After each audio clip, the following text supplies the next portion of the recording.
Ladies and gentlemen, hello. This is Churning the Butter, the Bread and Butter podcast, live from Cobb Studios. This is your host, as always, Mr. Bread and Butter V8. And here with me, as always, fresh from his WVBA World Championship knockout with a record of 1-99, Glass Joe. How you doing today, Joe? I'm doing all right. I'm feeling very victorious after that win. That win, man. It's that Punching babies, man. Punching babies? Wow, okay. You gotta get in wins where you can get them. Get in where you fit in. I like that. So, today, what we want to do is we're going to talk about a variety of topics that's going to span more than just the FGC. We're going to get into a little Magic the Gathering today. We're going to talk a little bit more about Capcom. So, first, I'd like to start off with a recent development. So, I would guess a higher up at Capcom accidentally released a video where he made an esports proposal to the Capcom higher-ups and went in detail as to how he plans on taking Marvel Infinite into the esports future. As I said last time on the last podcast, I am 100% behind esports, and I think this is one of the few things Capcom does well. I have to agree. I think this was, watching the video, I think it was a wonderfully put together trailer or proposal. Unfortunately, I think it's better than their trailers for their game, but that's another issue. Yeah, it is a kind of misfortunate thing that that proposal was done so well and their trailers for their games were not. But, I mean, shout-outs to Capcom USA for taking, a game that's been seen and viewed by the public as subpar and really having a plan to make something out of it that's going to benefit the FGC as a whole and really making this a better way. Now, my one thing I take away from this video that kind of was glaring to me is I hope that because this video accidentally got leaked on the internet, that these plans don't change. Because the way that they structured it, to me, sounds excellent. I am a huge fan of this, and I hope it goes exactly how they stated it. Not just for consistency's sake or so that I know what's going to happen, but because it after analyzing the numbers and looking at the different things, it sounds great. You know something? Honestly, my opinion of this entire endeavor, if I were to put it out there, is I think because of the culture we spoke of before of Japan and America, that I think some of this information, not all of it, but some of this information should have actually been released and kind of told to people beforehand. I actually think this is possibly one of the most positive things to come out of Capcom and the whole Marvel Infinite situation. Like, this is possibly the best thing to happen to them was the leak, kind of like the Deadpool movie. Best thing that happened to that movie was someone seen it beforehand. Right. So what I kind of wonder, because you just said that, not only that, but being the case, was this intentionally like a tweet and delete type of situation where they just was released, but then it was also taken away instantly so that people would catch it, so that maybe what they would do is be able to see this and say, oh, okay, they're going to add, Marvel vs. Capcom Infinite into the CPT Pro Tour. Oh, you're talking about the tactical leaks? Yeah, the tactical leak. Was this a tactical leak? Because I kind of think it may have been. I mean, I hope so, because it's a pretty damn good one if it was. I mean, Capcom needs to aggressively make their fans happy, but this is one way, regardless of, if they're going to be robotic about it, right? This is at least one way they can do that and still produce something good out of this whole experience. So I have a question. I have a certain opinion on tactical leaks. I personally think it's kind of a scummy thing for a company to do. Honestly, I understand why it's done, because one, excitement of taboo information you're not supposed to know, brings excitement. It does. Everyone wants to know a little bit more than they should know beforehand. Oh yeah. We were talking about MTG. We're going to talk about them later. There's been much discussion amongst the community whether or not how much of their stuff is tactically leaked and how much of their stuff is actually preview, and where does the tactical leak and preview season kind of end. And I think at this point in time, if they can't embrace this new technology and the new way of the internet, if this is their best way of doing it, I say continue on. But that just makes me think you're kind of sloppy and you don't know how to release information to get people excited otherwise besides, tactical leaks.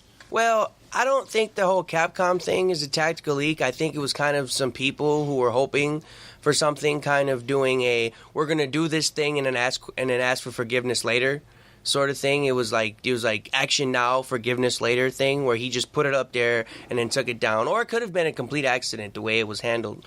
We honestly don't know. I mean, it could be any of those things. But when it comes to like MTG, as my friend has stated, the leaks that people get with MTG are a twofold thing. One, you get those preview season kind of things you get on YouTube with the various YouTube content creators. And then what you get is people who go to the printing company, steal a sheet of pre-printed cards that are yet to be cut and take pictures and then throw those pictures onto Twitter. That is deplorable. It is a breach of security. I am not in favor of that.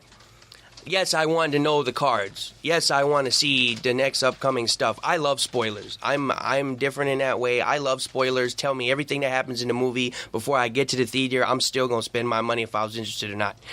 The point of what I'm getting at is that level of breach of security is alarming to me, that even was possible, that some person could walk into a printing company, take a sheet of pre-cut Magic cards that have yet to be released to the public, take them to his house or wherever he took them, which was off premises ideally, and take pictures. Or if he just took them off to the side and was able to use his phone to snap all these photos, that's still alarming to me. I would like to hope that security level that, Magic the Gathering has with their upcoming products, is a lot higher. It also is very telling as to when and how they produce these sets. How far from the actual, told release dates do they actually print these cards? That's kind of important because these things, affect the monetary value of that. The more people know, it's the stock market. It's insider trading. If you have insider information as to how these things are going to go, then you spend your money accordingly. And the market shifts because of that. And unfortunately, with Magic the Gathering, there's quite a market. And for those who are unaware or unknown, Magic the Gathering has a very diverse and very vital secondary market. I would even say, more so than almost any other game out there. I mean, there's stuff in like CS:GO where you have skins and stuff like that, but the fact that there's so many businesses that hang their hats, businesses, $multi-million businesses that hang their hat almost completely on the MTG's secondary market is ridiculous. And the amount of pushback or the amount of concern these businesses have and will direct at a game like WotC or a developer like WotC for having these things be released early can mean a lot.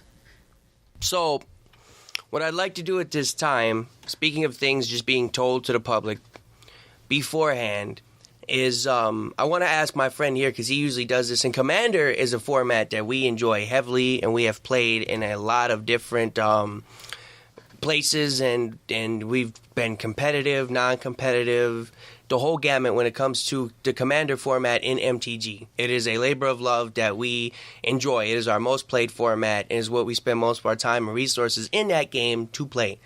The competitive scene for Commander is so-so. I mean, there's weekly pods. You can go to different places and win prizes. But we've had our most success in going to our local game store, LGS, and please support your local game store. Yeah, support all your LGS. Please. Don't buy your shit at Walmart. No, don't buy your stuff at Walmart. It's not even priced correctly. So what I was saying with that is, we've had success in that way, playing in pods where we win things like store credit, monetary value, cards, etc., etc. The point is, so with that being said, I'd like to take a look at these deck lists that were recently put out there on the WotC website, the Magic the Gathering, thread, to talk about, what's upcoming in these decks, because we have a full list. So I'd like to start off asking my friend, Joe, which one of these decks excites you the most? Oh, excite me the most. Yes. What brings the hype? Okay, so first I want to state this just so we can get this out of the way.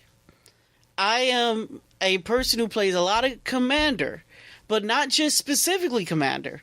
I play a lot of Tribal. I've actually been known as the Tribal guy. So when they said, "Hey, we're going to do tribes," I was all types of... It had my mind spinning for a year, which tribes they would do. So the tribes they did was cats, dragons, wizards, and vampires. Now, I've actually had one of those decks as a previous tribe before. I had wizards. I had a wizard deck. It was for a long time my signature, special, cutthroat deck. Some things have changed, but I still have a great love for wizards. So we also have dragons. Dragons are very popular. I was, out of all the tribes, I would have guessed that they would have done, because I was expecting all of either the super classic tribes that they did in Scourge, which was wizards, elves, goblins, undead, and soldiers. I thought, out of those that they didn't do dragons, and dragons amongst angels are the two probably outside of those most popular tribes for people to play. So I expected dragons. Right. All the rest of them I didn't expect. I didn't expect wizards. Okay.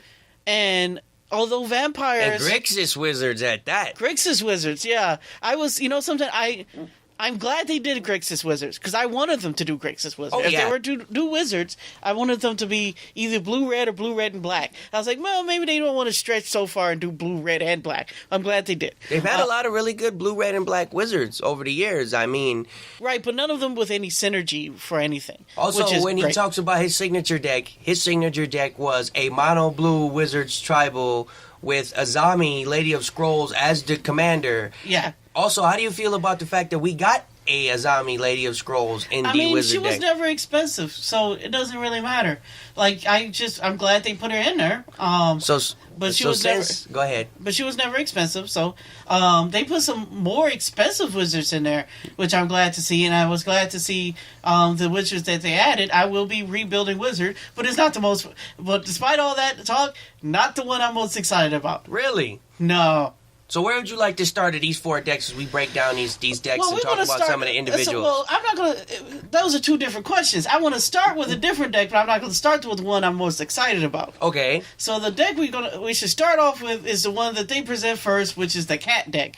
I am very excited, by the way. Cats. So I'm a tribal person before... I'm a tribal person player, just a format tribal, before Commander was ever a thing, EDH, what have you. I very much so was able to just play every tribal deck. I played it in standard tribal decks, elves, goblins, slivers, you name it. I did it. So I love this whole thing. And the one that's got me most excited is cats. I am very excited for cats because cats is kind of the thing we've almost never seen before. There have been dragon-centric tribal decks, wizard tribal decks. There's even been vampire tribal decks. I mean, they've had these things as a tribe. Cats has never actually been a supported tribe up until most recently with Hour of Devastation, and... They put out a lot of cat cards, but actual cat support, not so much. No, just now recently in this last year, we've seen actual cat lords and cat, this, that, and the third. So that's actually very good. So to start us off with these cat decks, I'd like to talk about this Keshner Ka Regent.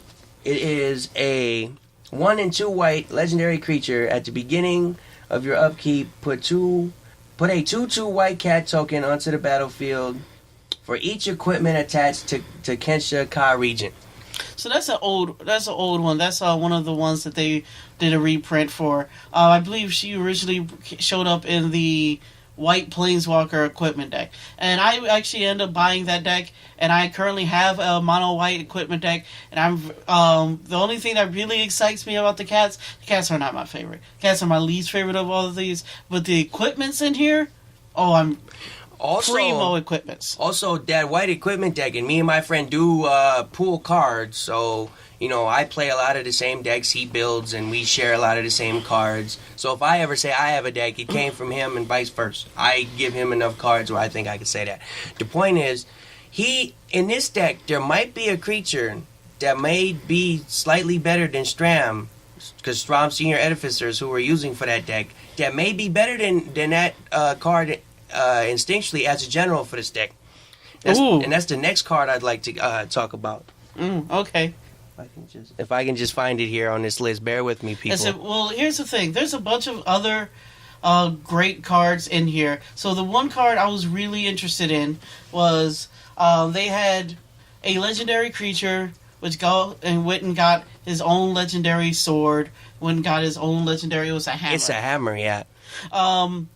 I call them all swords because they're all swords in my head. But that's not what it is. Like I said, I'm probably just going to gut the cat deck. I'm going to gut it in order to make... Oh, by the way, don't think for a second that he's not going to spend $120 to buy all four of these bad boys, because he's going to do it. It's going to be $140. Oh? The price is they were talking about $30 online. Yeah, a lot of the retailers have jumped it up to $140. Now, granted, we'll see what that price will be when this actually comes up, because there's, highs and lows in Magic, finance. So, right now it's at that price. I was just looking at Star City Games. I looked at TCG Player.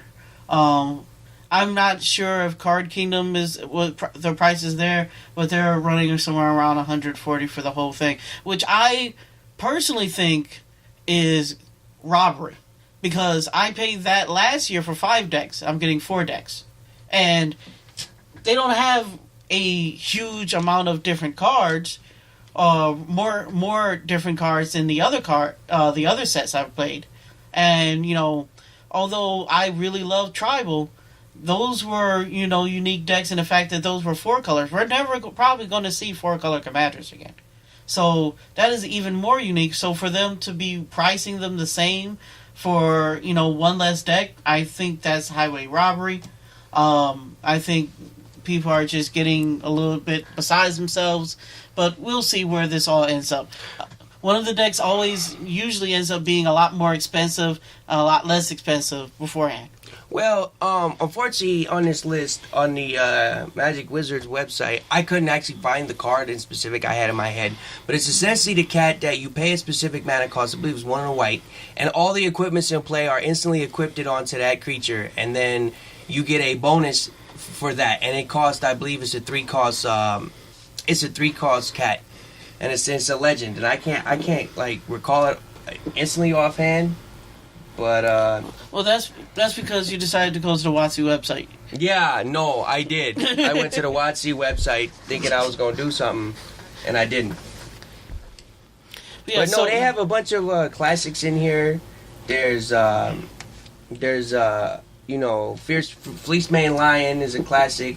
A golden cub, which is a pretty good reprint. So I have a question. What do you feel about this? Because every set has its own ability that they premiere, right? Mm-hmm. They have their own thing that is new and has not been repeated in any of these Commander sets. Even though I really wish they would premiere some of these things, they should bring back some of them. But this year is Eminence. Yeah, Eminence. Yeah, so how do you feel about Eminence? Well, I love me some Eminence because it gives a lot of these things, something to do, because I believe the cost on a lot of these tribal headlining commanders is a little high, to be an honest consideration. Mm-hmm. We'll get into that more as I talk about each one of them respectively. But the premier card I want to talk about in the cat deck, and what might make buying the cat deck worth it in general, if you don't already own one, is a Mirari's Wake. There's just a big fat Mirari's Wake sitting right in that deck, and it's super needed. And any commander deck worth its salt that runs those colors has no reason not to run a Mirari's Wake. It's a premier card for a reason, it's my number one pick from that deck as what is the best card in that deck, and I have to say it's Mirari's Wake, like hands down. Also, another card that sometimes I said, speaking of cards that you think are going to be very, very good, they print out the I Hate Blue cat. They did. Have you seen the I Hate Blue cat? No. So the I Hate Blue cat, I believe it costs 1 white and 3, and he's like 2/3. And what he does is, anytime your opponent would draw more than one card, it's 2 or more cards, you both draw a card instead, because we're not going to allow you to get too far ahead in resources. Nah, you want to draw extras? You want to draw a whole bunch? Well, you got Consecrated Sphinx? Well, let's spread out the love. Yeah, no, that's a very good one. Also, I'd like to talk about the fact that they put a Zendikar Resurgent in this deck. Now, the reason this Zendikar Resurgent being in this deck is kind of a thing is that's not a card that's even rotated out of the standard format. That's not even a card that's got outside the standard format. I mean, Zendikar Resurgent is... Balin Wandering Knight. Is a fantastic card, but it's a brand new and it's already getting a reprint. Like I said, it hasn't even cycled out of standard. I mentioned for the 4th and 5th time. That blows my mind that they would reprint cards that early into their life cycle. I think Zendikar Resurgent is a fantastic card for that deck, and it's a surprise to see it in there. Well, I think a card that's not a reprint and is going to annoy me, and this is just going to be me on my soapbox, is Teferi's Protection. Now... The phasing card? Teferi's Protection. It does have phasing. And Teferi was known as a person where phasing was super important, right? But I have 2 problems with this. One, I like Teferi. Teferi's my favorite character in Magic the Gathering. I built several decks of either the Planeswalker and the creature. Really like Teferi. Really getting sick and tired of Teferi white cards. Because I can't play my Teferi white cards in my Teferi EDH deck. No, sir. So, has Teferi's name on it. And they did this with Teferi's moat before. It was blue-white. It was the only Teferi card you couldn't play in your Teferi deck. Now I have one. I have no way of playing it in the Teferi deck. And it's really, really good. It is basically, at this point, just I can't lose. It is almost more I can't lose than Angel's Grace. By the way, Angel's Grace, 1 white mana, has split second, and it makes it so your life points go below 1, and it makes it so you can't lose the game and your opponents can't win the game. This new card, on the other hand, gives all your stuff phasing, and phasing is not like remove from play. No. Phasing says that thing does not exist until your next turn. It even says on the card, these permanents do not exist. Like, the word exist is on the card. Not exiled. Like, there is 0 interactions you can have with these cards after they phased out. That's just how it works. Also, speaking of that, Dominaria is another thing that's coming out after a while. And what's going to happen with that is... they're going to print out this, they're going to make a Dominaria set, a Back to Dominaria set. Will we see blue-white Teferi in that? I think he's dead. Is he? Do we know? We don't know, but I think he's dead.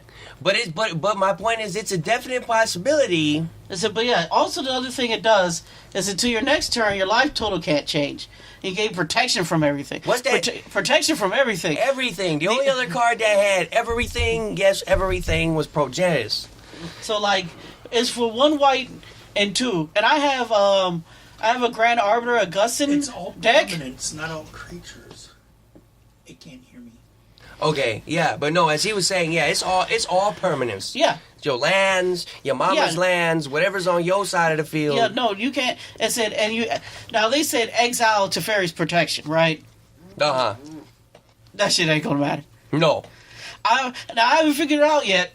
And leave in the comments below how I can abuse Teferi's Protection so I can have eternal life. But yeah, it's gonna happen. No, but the split second, I think there's a split second exile. No, it target. does not have split second. No, there's an exile target enchantment spell that has split second, I believe. Right, but it's not an enchantment. Teferi's Protection is not an enchantment, sir. Then what is it? It's an instant, sir. Oh, it's just an instant. It costs 1 white and 2, sir. Oh, so it's just a one-time deal. Yeah. Okay. So now, if it was 2, we just put it on the stick. Yeah, if it was 2, you just put it on the stick. Yeah, and by the way, a stick is Isochron Scepter. Isochron Scepter is a card. It costs 3, and you exile an instant or an instant from your hand that costs 2 or less, and then you can tap it and 2 in order to cast that spell. So that would be a great thing to put on it, but it's a little bit too pricey, which I think they thought about. They're like, yeah, we probably shouldn't allow people to have, phasing and no ways to lose a game. Now, here's the interesting question. They say your life total can't change, and you have protection from everything, and all permanents you control phase out. But you know what it doesn't stop?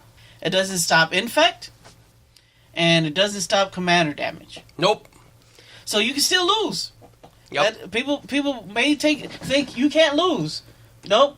You can still lose. You still lose. You just can't lose in very specific ways. Also, they just can't wrath all your stuff and die. So. Speaking of wrath, there's another card that got reprinted that's been a long time standing, fly under the radar commander card for me, and that's Route.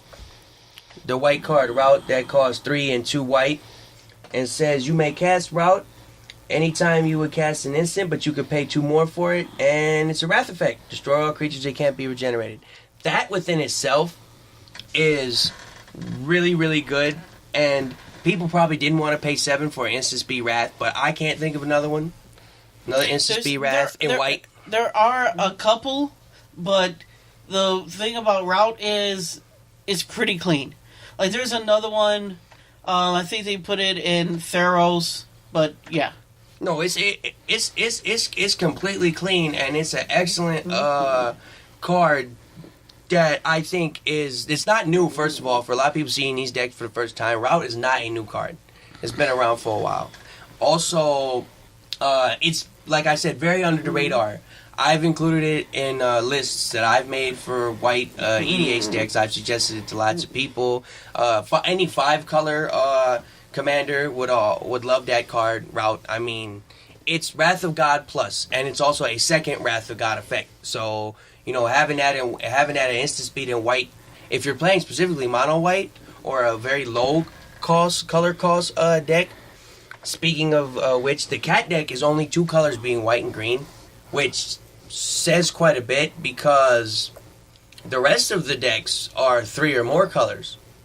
Yeah, I'm glad they kind of railed back. So the card that I'm really, really excited about, if I were to make another commander that was similar, is this guy. His name Razan, the Reserve Bladesmith. So he costs 1 green, 1 white. He's a legendary creature, cat artificer. He's a 5/4, and he reads: when Nazan Reserve Bladesmith enters the battlefield, search your library for an equipment card and reveal it.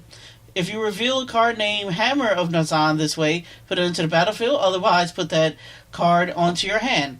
Then shuffle your library. And whenever an equipped creature you control attacks, you may tap target creature defending player controls. Now, that's really, really sexy. That's really, really close. But let's get to the hammer, because I know exactly what you're thinking. You're like, what does the hammer do? So the hammer, it costs 4. It's a legendary creature, legendary artifact equipment. As an equip costs a 4, so it's pretty hefty. But whenever Hammer of Nazan or another equipment enters the battlefield under your control, you may attach that equipment to target creature you control, which is amazing. And then an equipped creature gets +2, +0, and has indestructible. So it has an equip cost of 4, but it really doesn't matter. Because it and everything you play afterward, just free equips. Free equips all day. And that's, if there's any card in this set, out of that pack or out of that box that I'm going to most definitely slot out and to try to get into that current mono white deck, this is going to be the card, that hammer.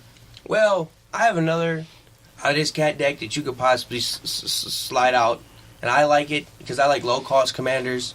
And the one I like is Miri Weatherlight Duelist. She has first strike. She costs 1, a green and a white. She's a 3/2. She says whenever Miri Weatherlight Duelist attacks, each opponent can't block with one or more creatures this combat, and as long as Miri Weatherlight Duelist is tapped, no more than one creature can attack you each combat. I like that a lot, and I think in a very Voltron centric EDH deck, you could make that a thing. That's something I would do. You know something? I'm a big fan of that card. I wouldn't make it in like that would be an entirely different deck. Like I think that's a good enough general by itself. Like out of all the the green white generals, I like this more than even the Cat with Eminence. But the Cat with Eminence is a fine card. Fine yes. Card. I said, but if I were building a green-white general, out of all the cards we've seen so far, that would be the one I would build because it's actually has an effect that I don't see very many other cards can replicate. And that's something I look for in a general is what not only is the effect it have very good, but is it something that I can't replace by putting a card in a 99 that does this? Yeah, also with Miri, having first strike, that one creature that does have that chance to block, is gonna most likely just get flat out beaten, especially if you have all these different equipments and various Voltron-centric things you can do with this creature. Also, imagine this was, say, like a Kawada Spike, which is also in the cat deck. They also provide you with a Kawada Spike, which, if you didn't know, is an equipment that says when your opponent takes battle damage from the equipped creature, that player loses half their life total. Also gives it Death Touch. Yes, it also gives it Death Touch. So, I mean, that within itself, I think this creature could totally make by itself a deck, a EDH deck. It'd just be green-white centric with a lot of good synergies, and it's very quick, it's very fast, it's going to hit the table hard, and it's going to be a threat from the moment it hits the table. Mm-hmm. And the reason I like, cheap commanders is because their replayability. And I think every time this cat with Miri hits the table, it's a problem for everybody who's playing. If you have a large pod or a not so large pod. And I think it can get under a lot of shell strategies that you see in Commander these days. So speaking of general that is quick and is going to make an impact every single time he hits the field, I want to actually move on to our Vampire Lord and the most OG of the Innistrad Vampires, the Eminence himself, Edgar Markov. Oh, Edgar Markov, yeah, that... So now let me explain Edgar. Edgar 1, by the way, has possibly the best art out of all of them. It's between him and Ur Dragon, but like I think Edgar's is just no. He looks like a king. It's Game of Thrones of vampires. Yeah, he's the fucking man, bro. You look at that card. That guy looks like he is positioned privilegedly. He is high. The regality is oozing, and the machismo is out of every orifice. And he's gonna kick your ass. Oh yeah, he gonna put the whipping on you. Now he's a little expensive for my taste. But here's the thing. Let's explain him. He's one white, one black, one red. So he gives him the whole Mardu. Mardu's a very underrepresented slice of the color magic pie. Not in standard or in 60 card. But in EDH. Yes, in Commander. In Commander. We're speaking about Commander. And like they don't have that many Mardu generals. They're pretty slim picking here. So I'm glad that they actually went vampires, because I thought they were just going to be red-black. I was like, well, they could put white in it. And, because it was always weird that he had all these Sorin cards that were black-white and all these, other vampires that are black-white, but you couldn't play them in your vampire deck. So I'm glad they decided to get black, white, red in it. So he one black, one white, one red, and 3. And he's a 4/4. And it doesn't sound very exciting. I know. But he has Eminence. He's a vampire knight. Also a little knight support. Most people don't Knights is the undercover tribe. Now that vampires and cats have risen, now the new undercover tribe is Knights. Go to Knights deck tomorrow. Oh but no, anyway, Knights have been a thing for a while in older formats. Because of their Night Lord that gives all their creatures indestructible and +1/+1. Also, there's one that gives them. They also has one that gives them all double strike. Yep. And a lot of the old classic Knights. But let's get let's also go back we're not to gonna pretend Mardu vehicles don't exist. No one's talking about Mardu vehicles. Yeah, but it exists, so it's represented in the 60. So keep talking about this card though that you like so much. Anyway, back to the Eminence. The Eminence. Now, the one thing I know I'm going to hear, and a lot of people aren't going to like about Eminence, because I didn't know this was a problem until I start building a deck that has a similar general. Eminence has a very similar effect to a general they printed before, that was black, white, and blue. And he did something outside the battlefield. Yeah, it's a rural. It's not. Well, here's the thing. I don't want to. I guess in certain circles that's a curse word to even mention his name, because Joe is a MTG scumbag. We are blue players. We play all the colors. We have no sanctity on how you feel. We gonna spike it up. We don't. Scruples are a currency in Russia. We ain't dealing with that. That's right. But they feel that if you shouldn't be getting value from your general if it's not on the field. In the command zone, right? They feel like it's against the flavor. Well, those people are wrong, and these cards prove it. Well, which makes me really like Eminence, and I keep saying this. Please, Magic, repeat these mechanics. I don't want to see these mechanics one and done. I like Eminence. I really like dual commanders. I like all of these different things you bring every time. And I understand variety is the spice of life, but I'd like to see if you maybe do a new mechanic every time and do bring back an old mechanic. But anyway, his Eminence, which is whenever you cast another vampire spell, if Edgar is either in a command zone or in the battlefield, you get a 1/1 black vampire token. Okay. Now, that doesn't sound very exciting, but it's attack on. There's no additional mana cost, and you see a lot of these Eminence actually have additional mana costs attached. The cat one does, and the wizard one does. This one, free guy. Just free guy. So, and not only that, white is a classic go wide strategy. Yep. So is red. Color. So is red. So black not so much, but it's possible. I said, and then he has that. So okay, he gives you a bunch of weak vampires. Vampires aren't known for really going wide. They're usually known for being very tall, very formidable. But I like the fact that they gave them an army mechanic, because red, white, and black is really prone to army mechanics. And then the other ability he has is First Strike. Super important. There's that First Strike again. And Haste. Yeah, we like them keywords around here. Now, the reason why Haste is so important, because he does cost 6. Yeah. So, my rule for an EDH General is, if you cost more than 4, you have to have immediate board impact. Immediate. And if you don't have immediate board impact, which is a problem I'm going to have with one of the other generals on this list, then I think there's a problem. So he's a 4/4, immediately can First Strike and Haste. So he can immediately attack. Okay, it's good, but it's not great, and it's not, something that you can you want to really write home about. But he has another ability. Whenever Markov attacks, put a 1/1 counter on each vampire you control. That's a counter, folks. Not just a static, anthem effect. That's a static counter that lasts on that creature. Also, take into account, he doesn't say each other vampire. Each vampire, he gets bigger too. Yes. So he comes down as a 5/5 First Strike and Haste, which is extremely important. Yeah. So he grows, and the team grows for everything you played. No, you now, don't. If there's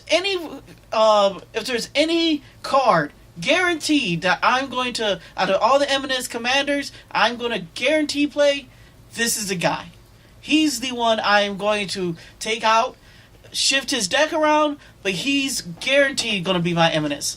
He's a general. He's a general. He's a guy. All the other he does now. The other 3-color vampire generals are good, but this guy has something that I don't think the other ones can really offer. I agree wholeheartedly, and he's one of the. He actually is an exception to that rule my friend just stated about the 4 costing generals. There's very few exceptions to that rule. Like an example of a classic one is like Prosh, the dragon. That's a classic EDH deck that it breaks that rule because the creature costs 5. Right, but because he costs Prosh costs 6 along with this guy, but he has immediate impact on the board. Yeah, instant. Edgard has immediate impact on the board. He's going if in the weird world of which you play this guy, you don't have a single other vampire on the field, he's still a 5/5 hasting first strike. If you don't have anything on the field, most likely your opponent doesn't have anything on the field because a raft just happened. Right. And you're probably getting in someone's face. Hell, you can even put Route in his deck. Yeah, that's a great idea. Yeah. One of the coolest... And your turn, Route. My turn, face. Face. And there are cheap vampires in this deck of which you can play and easily bump up a board, no problem. Also, I've seen a lot of the lists that people have been posting online, and they've been putting a lot of more expensive vampires, and I'm more excited about the Return to Innistrad, because that's what I call it, set where they had 1 and 2 cost vampires with haste and all this stuff like that. So you get to play some really low to the ground vampires and get 2-for-1s, like 1 red mana, I get this 1/1 black vampire, and then there's 2/1 vampire with menace. That sounds excellent to me. Correct me if I'm wrong. Bloodghast is a vampire, is it not? Bloodghast is a vampire. That's amazing. That's a very quick, and it has recursive properties, so you could easily get a lot of tokens. I mean...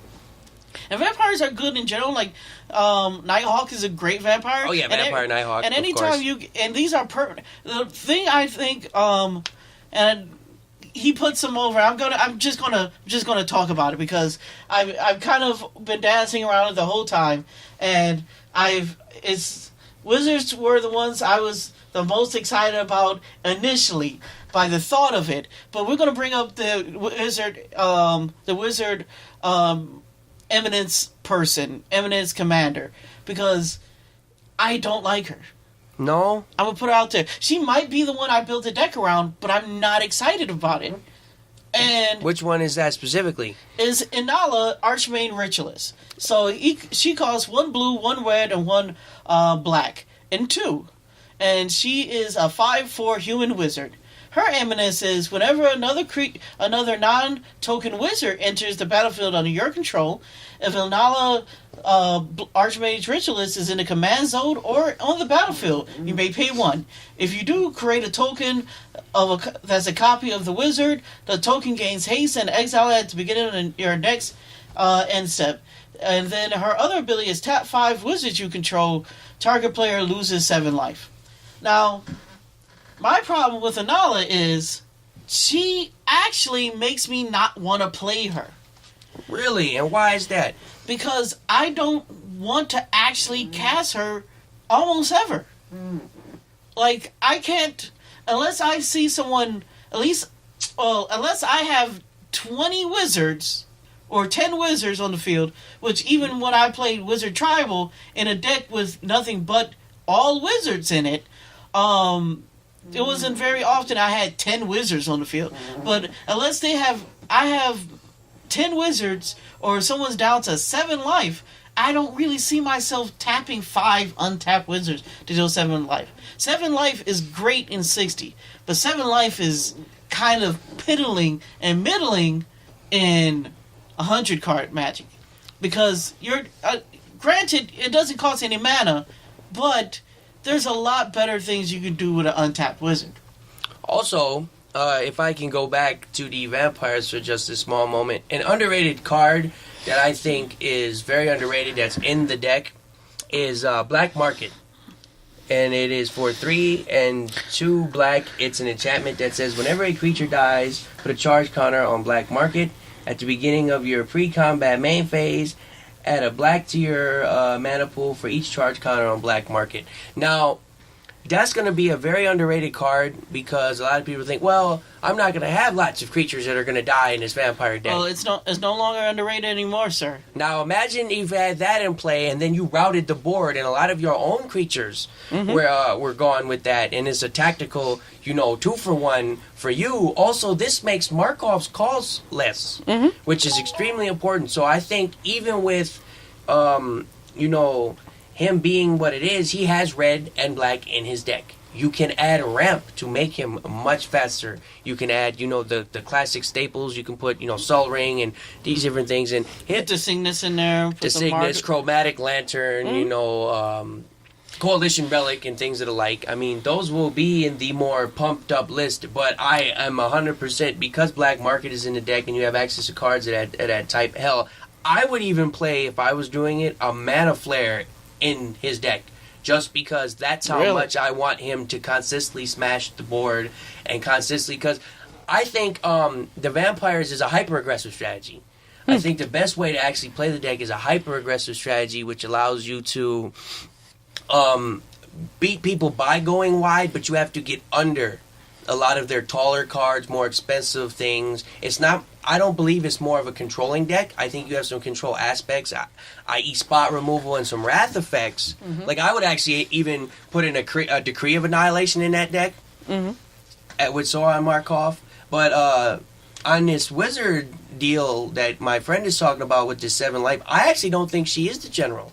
I actually think the Pretender makes a slightly better general. No, the Pretender is a great card, but the only reason I brought up the Wizard, because I don't want to get too far into the Wizards is because how she doesn't have an impact when you initially play her. And now the Pretender most definitely has an impact when you initially play her. But while he's bringing up the Pretender, I want to talk about my actual second favorite vampire, which is, I think is possibly, if you weren't building a vampire deck, you're just building red, white, and black, this is the guy to play. Because I think he has the most fun, interesting ability out of possibly all the generals here. And it's Mathis the Fiendseeker. So it's a legendary creature vampire. It costs 1 red, 1 black, and 1 white. I really like those low cost generals, remember that. And then we got, he's a 3/3. With menace. So he has a respectable body, has evasion on the creature, and he only costs 3. And his ability is at the beginning of your end step, put a bounty counter on target creature an opponent controls. Such flavor. For as long as that creature has a bounty counter on it, it has, when this creature dies, each opponent draws a card and gains 2 life. Now, this guy is basically, to me, what I wanted Gwafa Hazid to be. The million dollar man himself? Yes, the $1 million man himself. Gwafa Hazid, the reason why he's called the $1 million man, because his flavor text is everyone has a price. And I actually ran a deck based off of Ted DiBiase being the $1 million man and naming, using Gwafa Hazid as the general. And he never kind of worked out because he was too helpful for your opponent, and it was too easy to get rid of those counters and get rid of these, his goal, because Gwafa Hazid had to stay on the field. These bounty counters, even when he leaves, these bounty counters stay. Yeah, it is, and it really incentivizes your opponents to attack those creatures. So it's a excellent political use tool to incentivize people to destroy target creatures. I could easily see you playing this as a general and just throwing the counters on everyone else's general to rack up those tax. I call them taxation cost taxation counters. The little counter you put on your general to signify that it costs 2 colors more to cast after each death. So those taxation counters, that. I think you could easily, it incentivizes people to kill these creatures, to spend their spot removal on things that aren't your creatures and things like that. And when that happens, you also do benefit from that. So I think you can generate a nice hefty card advantage in colors that aren't necessarily known for any sort of card advantage outside of maybe black drawing you some cards and maybe red, cycling a few things. But yeah, it also gives you, I really, a lot of people have a love for what they call group hug decks. Yeah. And this is what I actually would like a group hug general. To me, this is my flavor of group hug. Whereas I'm going to incentivize you to do something that's going to benefit the both of us. It's like one of my favorite little snippets of video is an old car salesman. It says, well, if we don't do business, why would both lose money? Yeah, if you don't do business with us, why would both lose money? No. Yeah, that's the kind of thing. And I think this is politics in MTG done right, because beforehand you had a lot of these political puppets decks and all these different, types of deals where you weren't actually incentivized to play politics. You had the ability to manipulate what was going on, but it's like the sock gnomes from South Park. You did, politics, manipulation, question mark, profit. There's that missing middle part that how did you win the game because of this? All these politics and manipulation that you did. Yeah. How does that actually equal a win in the end of the day for you? And being a scumbag is one thing, but being a scumbag and then walking away with the victory is something completely different. And, I think they're like, well, how do you win with this? Well, every single time this dies, you draw the card and gain the 2 life. Not every single time your opponents do. So, sometimes they draw the card, sometimes they don't. You are giving to everyone, except for the guy who you're obviously putting the check mark on. But you can easily, say, well, I'll get that other guy's creature next. I'll get that other guy's creature next. And no one's going to feel too bad because, most people are going to agree. It also leaves you to say, hey, we all knew that card was a problem. You knew it was going to get a bounty counter. And people kind of understand. If they had a Consecrated Sphinx was probably either going to win the game or it was going to die anyway. So, exactly. So putting a little check mark on it, the guy who had the Consecrated Sphinx won't be surprised. And the guys who have to be across from the Consecrated Sphinx won't be surprised. So when the check mark just comes on, the only person who doesn't have it is going to be sad they lost their creature, but they're going to be sad anyway. Right. Everyone else is going to feel like they've done the right thing, and they have done the right thing. That's the one thing I like. There's two folds to this reason why I like this as a political and group hug type general. One, it doesn't cost a stupid amount of mana in order to do this group hug strategy. Because the problem with something like Zedru the Greyhearted was not only did you have to give people stuff, and it had to stay around, but you had to pay a bunch of mana to do it too. And you weren't necessarily getting a big investment on it, and so you had to dump mana and dump a bunch of things on it. This guy, you don't have to, once you cast this guy, you don't have to spend any more resources on it. No. You don't have to do very much more besides keep him on the field. And, he's a 3/3 with Menace. I mean, he could get in there, but you really don't have to swing with him unless you have a real good reason to. But I will say this, though. If I must critique the deck, honestly, and say one thing. As much as that can be a great, political tool, if you do use that as a general, there will be a high piloting threshold as far as this is going to be a difficult deck to play and to win with anyway. Yes, you're right. Can you win? Yes. Are you gonna? It's never going to be easy, and it's never going to be simple, but it's very effective. You're very right, because that is something you should look at your generals as well as, because there's people who believe that there's 2 schools of thoughts I believe on a good general. There's the general that is the engine, and then there's the general that is the win condition. Right. And this guy is almost neither one. He's closer to the engine, but he's not really making the deck by himself. You can't put this card next to just a bunch of pile of 99 other cards and expect to win. You're going to have to build a good general, a good deck, and he's just going to supplement an already good deck. He's not going to make a bad deck good, which some generals can actually do, can make a bad deck pretty good. And speaking of cards that might, work with this, I think Smokestacks is a card most definitely you might want to pair with this general. Come on now. We don't need to encourage more stacks in an EDH environment. Well, I'm just stacks is everyone plays stacks. Please, guys, no more stacks. But what else? Like, that's so perfect for it, though, isn't it? Is it not? I mean, does it not kind of work with that whole thing? I mean, like, you're gonna have a black, red, white combo deck. That's how you're gonna win with this, because, like you said, it's closer to an engine. So you really aren't gonna. Your general's not what's gonna finish you the game. The general's gonna be, like you said, the catalyst. You really need a combo deck. I can't think of too many different things in those colors you can do for combos. You can do other things besides stacks. What's an example? You can do the vampire combo, which they didn't. They put half of the vampire combo in this deck, but they didn't put the other part. Well, can you tell us? The vampire Elaborate? combo is exquisite blood and sanguine bond. And yes. they put sanguine bond in this deck, but didn't put exquisite blood. And I was wondering if they were going to do it because it is the vampire combo. It's called that because one, they both have quotes for vampires. They both show vampires on it. It's both vampire-y cards, and that they were often played in vampire decks.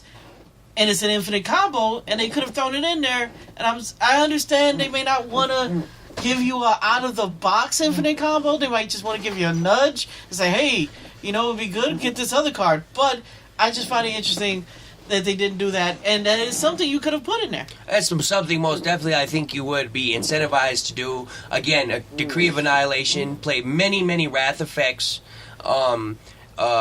Maybe even an Armageddon might even be a good choice for that. You want your own... I mean, if you have anything in black, white, red... You have a bunch of good removal. You probably have the best removal outside of 5 color out of any other color combination you can have. And correct me if I'm wrong. If you kill if you are the person who kills a creature with the bounty counters, do you get to benefit? Yeah.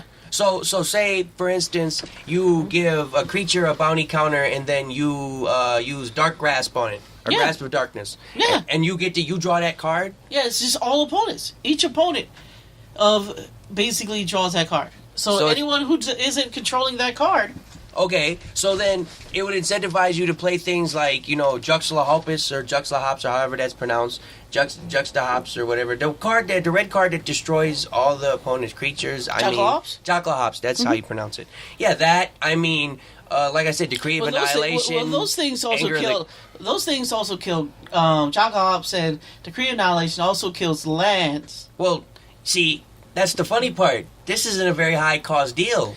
Yeah, you could rebound. I mean, granted, you are the minimum casting cost. You are 3, and you're 3 specific colors. So you may be able to rebuild better than everyone else. That's a little more edgy than I used to playing, but I can respect your willingness to go all out of like, no, I'm going to play 1, 2, and 3 costs in my deck, and then these cards that are going to reset the game all the way. They're like, oh, I don't like how this is going.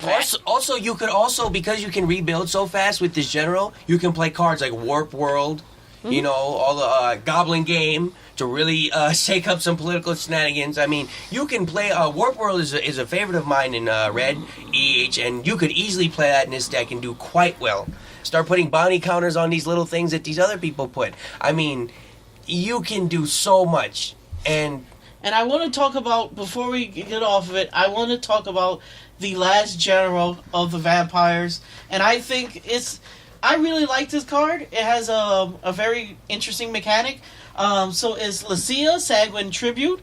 It costs 1 red, 1 black, 1 white, and 5. Right. Ooh, expensive. So it's a vampire soldier. It's a 4/4. That's way too expensive for that. Well, Lycia Vampire Tributes costs 1 less to cast for each 1 life you gain this turn. Yeah, that's that doable. Ratchets that all the way down. Yeah, that's very doable. I mean, what is it? What's that card? Nyx's Fleet Ram? Nyx's Fleet Ram, Sanguine Bond. Yeah, Nyx's Fleet Ram gives you like 3 or 4, was it? No, it's one life per turn. It's a 0/5 enchantment. You gain 1 life per turn. I mean, there's ways to gain life. And even reducing this by 1, but like you can get a whole bunch of different things. If you play this into like similar to like a Soul Sisters deck. Yeah. Where you like anytime someone, puts a creature into play, you'll be putting a bunch of creatures into play. You can reduce this cost down. Also, most people have to take into account this also does reduce commander costs. Yeah. People don't take into account those cost reductions do reduce that additional cost you get when you replay your commander. The replay tax, the commander replay tax. That's what I'm going to call it from now on. It's but this is very similar to the previous one they had, where they reduced the cost. It was the chieftain, the Gulf chieftain, that you got reduced one for each card in your graveyard. But its other abilities is first strike. There's a lot of first strike amongst these vampires. I'm a fan. And lifelink. Yeah, I'm a big fan. So I think this is the control vampire general. Yeah, very much. This is the guy who sits back and sits on a huge life total and might win by test of endurance. Yeah, he might win by failed Guardian. Yeah, he might also win by as foretold, which is how I would do it. Or that new invention. The one that says when you can pay 40 life and deal like 50 damage to someone or something similar to that. Yep, and it has another ability, which is pay 5 life, put 3 1/1 counters on Lucia, activate this ability only on your turn and only once per turn. Now, granted, that doesn't sound very exciting. It says, I said you get them down, so it's gonna be an 8/8. No, it's going to be a 7/7. So I paid 5 life, and potentially I got it for a red, white, and black, but I could possibly only get it for 4. I could possibly pay 8 for this. For a 7/7, first strike lifelink doesn't sound that great until you really think about it, though. Every turn that this thing stays on the field and comes around, this thing becomes a bigger life gain battery. Also, if you somehow swing with this creature, like say we have Lucia on the field already, and I pay my 5 life, and I swing with her, and you block and you kill her with whatever you use to kill her, well, I've most definitely gained more than 5 life. I've actually gained, at that point, 7 life. So I can play her again for a red, black, and a white, and play her, and she's right back on the field. And not only that, you still gain the life. Yeah. And on top of that, Well of Lost Dreams does come in this deck, and it most definitely is gaining a bunch of life and then paying X. So you don't even have to cast her right away because your cost is going to be reduced. I mean, there's cards that for 1 white gain 5 life. I mean, like you'd never. This also gives you a reason to play Lightning Helix in your EDH deck. I mean, there's you can spot removal, gain it 3 life, decrease the cost of your general, slap a bunch of creatures down, gain a bunch of life that way. And then Well of Lost Dreams is another way to do it. I mean, Sanguine Bond is in the deck. There's a lot of ways you can play the black-white Sauron Markov, and because it's vampires, you can be all vampire centric, gain life that way. The one with the X minus Sauron Markov, you can play that. I mean, there's a bunch of ways to gain life in EDH and in Commander that are just excellent. And so this general is by no means underrated as an actually physical general. It's yet a different style of deck you could build out of these vampires, but do not be deterred by this cost. Life gain is actually a thing in Commander. But I will say this, though. There's a famous quote, and it's whenever you play a life gain deck and people know you're playing a life gain deck, they jump on you to stop you from doing it. And I'll say it like this. That's a bold strategy, Cotton. That's a bold strategy right there, because you're going to be targeted instant. And because people are like, oh, well, his whole shtick is I'm going to gain life. So they're going to try to make it so you can never play this general. So what I find, because I have a life gain deck, I find there's two attitudes people have against life gain. You'll have people who are trying to make your shit not do anything by keeping your life down. And then you have the people where, well, if you get your life to a certain point in time or a certain mark, they stop attacking you entirely. Yeah. Because they're like, well, he has too much life. My attacks aren't going to mean anything anymore. Which is what you really want, but that's kind of... You're kind of 50-50 in that. And everyone kind of has their own limit to where they stop attacking the life gain deck. But the thing about EDH is you can have 200 life and you can still lose all of that life in one turn. Now, if I were to grade all the generals that came in each deck by themselves, I would say the Vampire deck has the best individual generals. Oh yeah, all the best legendary creatures. Not the most amount of legendary creatures. No, that goes to our dragon friend over yeah. there. He's got a lot of legends, but I said, but like if I was judging each one of them individually on like what's the likeliness of me sitting down and building an entire deck based on this guy, the vampires have it the best. Oh yeah, all three of the legendary multicolored, Mardu-colored generals in the vampire deck are exquisite. They build three completely different decks in three completely different ways. I have two questions to ask you though before we move on. One, in your life gain deck, do you have a Well of Lost Dreams? Of course. And the second thing is, Soul Ring comes in a lot of these decks. Now there has been an outcrying amongst the interwebs and the plebeians. Oh, Soul Ring needs to go from Commander. Soul Ring needs to go. It's too much. It's too much mana. It's too quick. It does all this stuff. It has all these because it's an artifact. It's cheap. It makes all these, quick, super fast turn ones happen. All this and that and the third. Soul Ring comes in a lot of these decks. Magic the Gathering. Soul Ring used to be a card way back in the day before all these reprints of Soul Ring where you didn't see people with that card. And if they did, they had a pretty optimized deck. I'm talking about that brown Soul Ring that was the Burning Ring of Fire, and we'd make all the Johnny Cash, jokes. Because we burn, burn, burn. But no, now Soul Ring is everywhere. Mm-hmm. I took a habit at one point of collecting them. Like, I had a binder with, like, several pages full of just nothing but Soul Ring, because it's a favorite card of mine. Because there's a lot of nostalgia there. So... I understand people... What do you think about that? I personally think that the people who can't handle Soul Ring shouldn't be playing Commander because that's the type of format it is. You have all the jank is going to be because you have 100 different cards.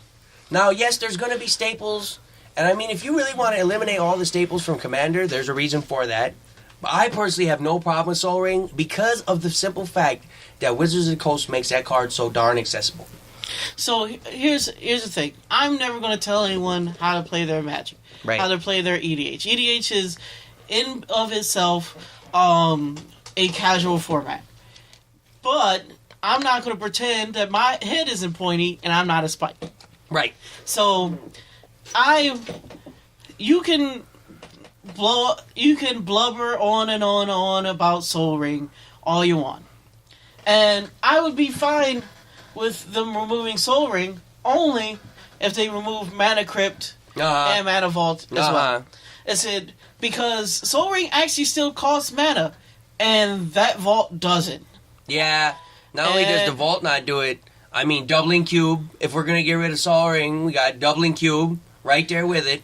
And, like, Doubling Cube has recently got more expensive. People have caught on to that card, but at one point in time, it was a very cheap card. And it flew very under the radar. And it has a reason to, because Doubling Cube only really works once you have 7 or more mana.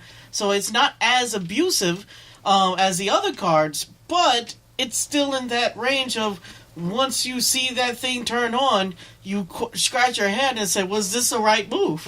Now, the thing I have to say about these quick mana artifacts are, I kind of have my friend's kind of opinion where, yes, because it's available, I'm fine with it. I actually am not a big fan of fast artifact mana. I'm not a proponent for it. Now, granted, should you play what you want, and should you get this fast artifact mana for your deck? Yes. Yeah. Go ahead and do it. By all means, get all the mana rocks. But is it my favorite experience in Magic? No. And I understand people may not want it. It becomes kind of a staple. Your deck does become less good if you don't have it. That's true. And the only reason I kind of give Soul Ring the pass is because that shit was super available. You can get it for like 50 cents. Now, if all those other mana rocks were as available and easy to get, then I would have a different tune. But my problem ends up being is I don't like people being priced out of EDH. No. People are EDH is expensive. Was not an expensive format before. Is an extremely expensive format and is getting more expensive by the day, along with Magic the Gathering getting more expensive by the day. Of course. So that's my problem with the mana artifacts aren't the actual mechanics.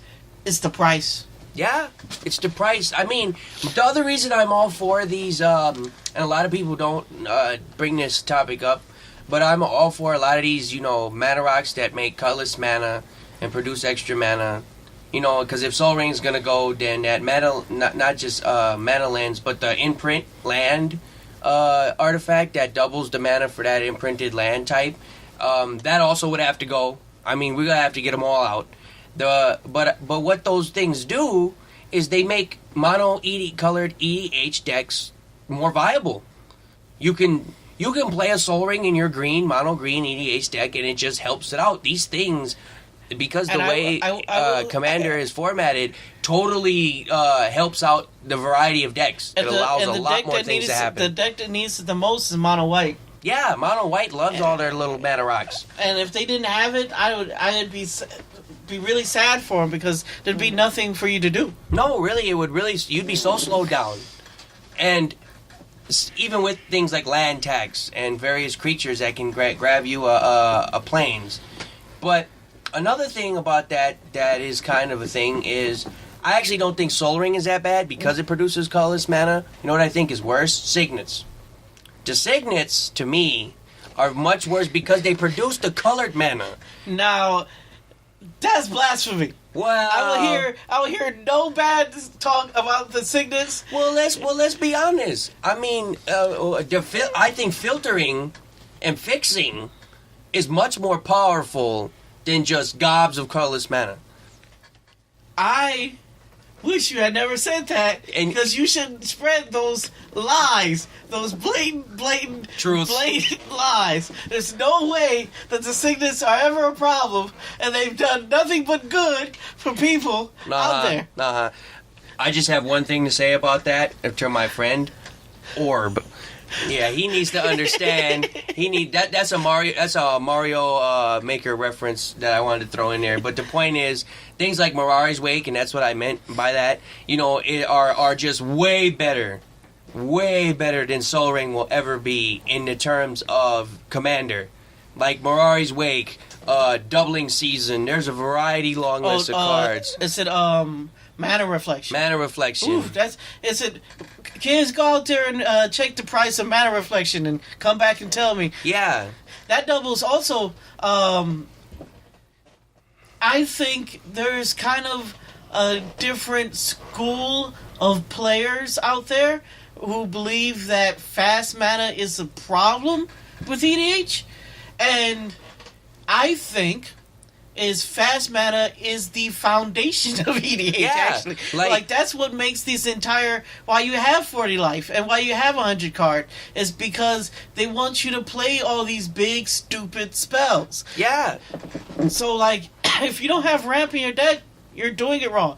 And that's kind of it. And, I understand you want to put more and more, flavor and cool stuff in your deck, but you still have to have the foundation good. And I used to be one of those guys who I would take out, the mana rocks and the signets and the stuff out of my deck to put more flavorful action cards in my deck. Right. But the problem is you have to build a good foundation. And in 60 cards, the good foundation is the proper land base. And in 100 cards, not only do you have to have the proper land base, but you also have to have the proper ramp base for your deck in order for it to do the things on the turns that your opponents are going to do the things, because they're not going to wait to turn 7 to cast their 7 cost card. No one's going to do it. And if you're playing, and the most common color in EDH, although some people may debate whether it's the best color, is green. Oh yeah, green is everywhere. It's the most common color, and the reason why is because it facilitates the most strategy. It's Gesundheit. See, he couldn't even see. He was telling so much truth there. It was oozing out of his body. I mean, it came flying at 100 miles an hour. Green in EDH has more swag than a fresh cut $100 bill. Let me tell you, I would be my vote for the best color because I've seen green close out more games, and it would be the least impacted by things like Soul Ring just disappearing. Green would, if all those mana rocks just went, I think the game would go very slanted, and green would take a much wider piece of the pie. Also, And go ahead. Another thing Green has, and we were talking about getting rid of mana rocks and these problem cards. I would say, out of all the colors that would survive the most off of its baseline cards, if you took out the portal out of blue, if you took out the big, I return all my opponents, everything. Cyclonic Rift. Yeah. If you took out, all the cheap counter spells, you took out Force of Will, stuff like that, all these problem cards out of the format, old Deadeye, Navigator, blue would lose a lot of power. Yeah. But green's most played cards aren't these problem cards. No. It's like Kodama's Reach. Yeah. It's stuff Farseek. like it's all these it's all these engine cards, and you're never going to convince anyone that they should take Kodama's Reach out of the format. That's nonsense. It is. And the reason that I mention all these mana rocks is because if you look and say, as an example, the Vampire deck, there is a Orzhov Signet, a Boros Signet, an Rakdos Signet, and a Soul Ring. All comes with this deck when you buy it. And it's similarly that way for these other multicolored decks. You get 3 Signets and a Soul Ring, not to mention a Skull Clamp, and a Worn Power Stone. So, these are things that just show up in these EDH decks. You know why? Why is that? Because WotC knows how to build proper EDH decks. They really do. It's surprising because a lot of their other, structured format decks, you really can't pull out the box and really play with some people with a deck. But you can really take out these EDH decks, take them out the box, and play them, and have a good deck. You don't need to add, but you'll want to add. But you don't need to do a whole lot of change to have a good, effective deck. In these, when you pull this deck out the box for $40, you can be assured and rest easy that you have a deck that is very relevant and will work. Now, one last vampire card I want to speak of. There's a bunch of good vampire cards, but this one card is very, very interesting. And it comes out of the vampire deck, and it's a Vampire Knight, and it's Crimson Honor Guard. And it costs 2 red and 3. It's a 4/5 with trample. And what it says is, at the beginning of each player's end step, Crimson Honor Guard deals 4 damage to a player unless he or she controls a commander. Now that's a very interesting card. And the reason why it's very interesting, because it actually punishes people who are playing Oloro or playing these Eminence Commanders and not playing them. This is the first time I've ever seen WotC actually put a punishment card in their product for the mechanic that they actually put in their product. That is the thing. That is very interesting that they would put this card in here at all. And not only to mention that, as great as that is, and I love that they're flavoring things very much towards Commander, another thing that often flies under the radar is some of the reprints that you may get in some of these sets. For instance, in the Vampire deck, you're getting a Swords to Plowshare reprint. That's a very good thing. In the Wizard deck, you're getting a Mystifying Maze reprint. That is an exquisite card that... well, tell us what Mystifying Maze does. Well, Mystifying Maze is a land. It produces 1 colorless mana, and you can pay 4 and tap it.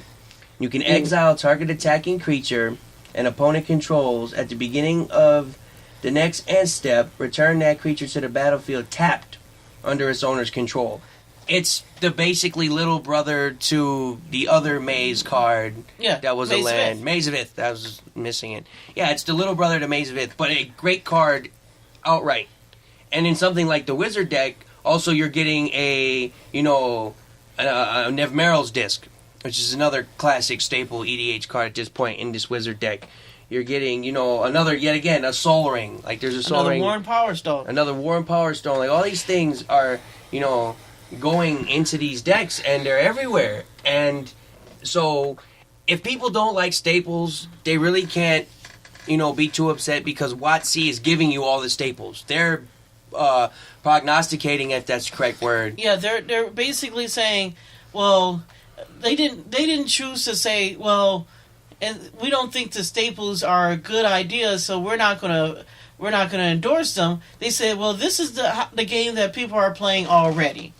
So instead of ignoring what's going on and what people are playing, what we're going to do is we're going to actually give them we're going to give them what they want. We're going to give them the things to actually play the deck how they actually should be built, right, rather than pretend like fast mana and artifact mana doesn't exist or matter. No, exactly. Another card in there, since he's going to mention a card that I think is another card that's flying under the radar. It's a very old school card. So I'm a very old school player. I started way back in Urza Saga. Is Apprentice Necromancer. That's getting a reprint. That's a very old card from the Urza block that I didn't think I would ever see again. It is a black wizard for 1 and a black. It says, pay black and tap it. Sacrifice Apprentice Necromancer. Return target creature card from your graveyard to play. That creature gains haste. At the end of the turn, sacrifice it. Now that may not seem like much when you look at it, but like we were talking about, either with these high-cost generals, that could be your general you just let go to the graveyard and then you do that. And that could win you the game, because a lot of these higher-cost generals are very well used and served as an Omega Strike, as opposed to Alpha Strike. Also, something very interesting about it says sacrifice. It's a sacrifice outlet for this creature. What's super interesting is you sacrifice it at the end of turn. Because most of the time, when you get these effects, and you get them back from the graveyard, and then they go back, they exile. Yep. The fact that it goes back to the graveyard to be reused, and to do this over and over again, is extremely important. Or if it's your commander, back to the command zone. And it avoids one step of taxation that you would get, and you could just get sometimes just getting the general back onto the field once is good enough. And like if we were doing, like say we do old Edgar, so we swung with this guy, and then he dies. Well, when we attempted to swing with the guy, and he dies. I guess I don't have to deal with your trigger for your vampire. Psych is coming back. Now, granted, we're probably going to put it back in the command zone. We might put it back in the graveyard, depending on how the game's going. But we have the choice at this point. Yeah. But the fact that you're going to get this, immediately have haste, if it didn't have haste already, and get the trigger, that's excellent. It's supremely not only that, but Apprentice Necromancer, as the name suggests, is a wizard.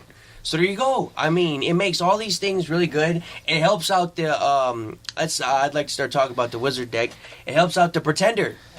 Oh man, the Pretender. So I'm not gonna lie. When I first seen the Pretender, I was not super stoked about this card. I was wasn't excited, didn't make me want to play it. So let's read it out. Marisil the Pretender costs 1 black, 1 blue, 1 red, and 1. And it's a 4/4 legendary wizard. So it has reasonable stats. Yeah. When Marisil the Pretender enters the battlefield, you may exile an artifact or creature from your hand or graveyard. That's a lot of ores there. That's a lot of ores. So you can get it from your hand or from the graveyard, and it can be a creature or an artifact, which are the two most populous types of cards in EDH besides land. And then you remove them from play and put a cage counter on it. Marisil the Pretender has all activated abilities of all cards you own in exile with cage counters on them. You may activate each one of those abilities only once per turn. Now, just imagine Panharmonicon. I forgot when I sat there and I played this card. I was like, man, it's going to be sucked because every time I remove a card, and it's going to forget the card I remove. No, that cage counter says it doesn't. No. So every single time I play this card, you're telling me it's another one of those commanders. Every time I play it, it gets better. Yeah. Every time. And what's really scary about that is we were talking about that fast mana. So if I exile a Gilded Lotus, Does it mean I tap my general for three of any color for the rest of the game? Or say you exile a Zami, or say you exile Arcanus. Now, granted, you can only do their abilities once per turn. So right, say you exile Arcanus, right? Because you don't have no actually intent on actually playing Arcanus because he costs so much. Yeah. You then tap your general, which you And were draw going to 3 play, cards. and draw 3 cards. Yep. That may not sound like much, but in a game, especially in a type of deck that's very nuance heavy, I also think again the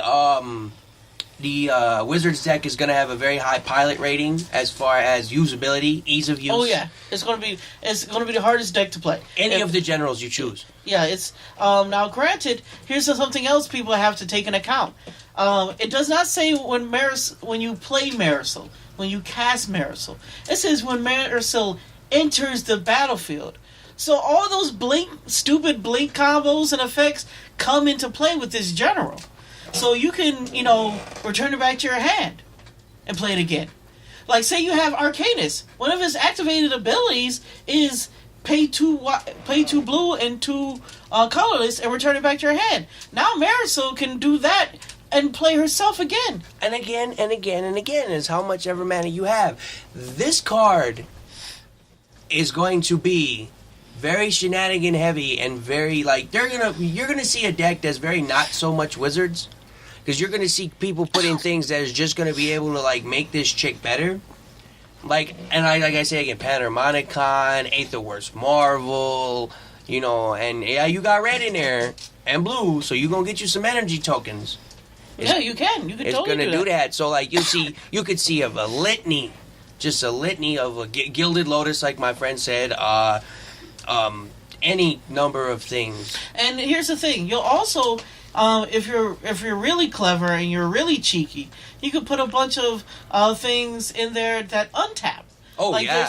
There's several equipment that untap your creatures. There's several untapped creatures where you can play this and then pay a different cost to untap it and then tap it again for another ability. This is actually very similar. I once built a Experiment Crash deck, and I really liked the idea of Experiment Crash, but it was so clunky, and it was so easy to disrupt, and this is not easy to disrupt. Once those, there's no way of getting outside of Rift Sweeper, once this stuff is exiled forever.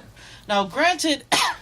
I feel like this general is going to be one of those generals where, yes, did you pay 16 life to play Marisol the Pretender once again? Yes, I did. I have no regrets. None. Because you're going to probably play this general. It's probably going to die a lot. And then you're probably going to have to play it for a whole lot of mana. So I'm glad it starts at 4.